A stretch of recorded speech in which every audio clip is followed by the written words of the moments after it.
Fantastic sparkling day. Welcome to Porchlight Letters podcast number 2407. And our question today is what mistakes do people make when storytelling with records? Yes, so that's what we're going to be talking about tonight. And I just have to apologize that I'm looking at my screen really weird. They've changed it on me. Like the button was over here, now it's over there. It's a whole new world. So let's get into this topic on what did I say? Oh my gosh. What mistakes do people make when storytelling with records? Accuracy and imagination must work together. Assuming records tell the whole story is Records capture moments, not emotions. Treating a single document as a complete truth can flatten completely. Projecting modern values onto the past, judging ancestors through modern standards can distort interpretation. Context matters more than comparison. So when you're looking at telling a story through the eyes of your ancestor, you have to understand what that time period was like. You have to dive into that time period. What was their daily routine like? What amenities did they have available? Stop looking at your computer and thinking, oh, well, they could just, remember, they can't get online. They probably didn't even have electricity at that point in time. So you have to look back and learn the history of the time that they were in and what life was like in general to help you understand more about their life. Another mistake is over-dramatizing sparse evidence. Adding unverified detail can create excitement, but reduces the credibility.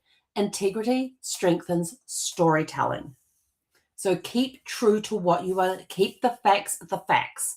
If you want to put some embellishments in there, just turn around and say, well, I think or may have been like this when they were living, and then you can talk about what the time was like in history, which of course can get over dramatized just a little bit. Ignoring contradictory evidence. Conflicting records often reveal nuance. Avoid discarding inconvenient details. It could be that one record may conflict with another one, but when you dig deep and you look at the analysis and things, you could find that that incorrect record may have an incorrect date on it, but could still be the one that you're looking for. And this requires, screening and deep diving, having your spreadsheet set up so that you've got all the information from where you gather it from, which might have birth, death, marriage information on there. But keep your spreadsheet and your timeline. Keep the time, especially the timeline. Keep that at the forefront of your mind when you're looking at things. And when you find a record that looks like it could be the person who you're researching, stop, pause, compare. It could just be a date thing. And it could be that somebody may have transcribed a date incorrectly. Remember, and this is especially important for the American people, for those of you in the US, in genealogy, we do day, month, year. So if you're American and you put down 3/4/1880, nobody outside of it, and people in America will interpret that as the 3rd of April. No, sorry, the March 4th. But anybody outside of the US will be going, okay, is that March 4th or is it April 3rd? Is it the 3rd of April or March 4th? Because the United States is the only country in the world that does month, day, year. So everybody else in the world, in the genealogy world, it is day, month, year. Please remember that.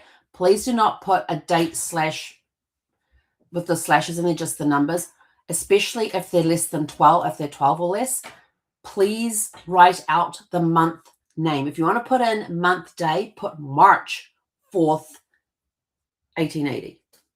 Write out the name. Don't do it as numbers. It can make a huge, and that could be causing a contradictory record because somebody has misinterpreted the date. It may have been the 3rd of April, but people have interpreted it as March 4th. So that could be just what it is. But there could be other factors in there that may conflict the records as well. So check the records, find stuff to back up things. Source. Always list your sources. Always list your sources. Where did you get that record from? Where did you find it? If somebody told you about it, Put it as a source that you got this information from this person. How reliable is that person? You don't know, unless it's somebody who you've sat next to and done genealogy research with. There could be holes. I've got several people that I trust their research, but I'm also cautious with them. Yes, they are good researchers. Yes, they have some great information in their trees, but I have found errors. I know in my own work there are errors.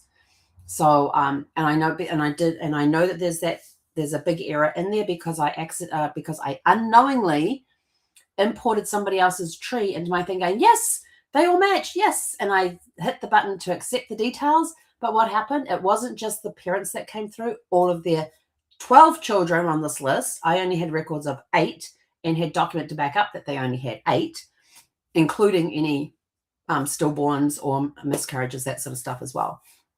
So be careful when you're looking at, don't ignore contradictory evidence.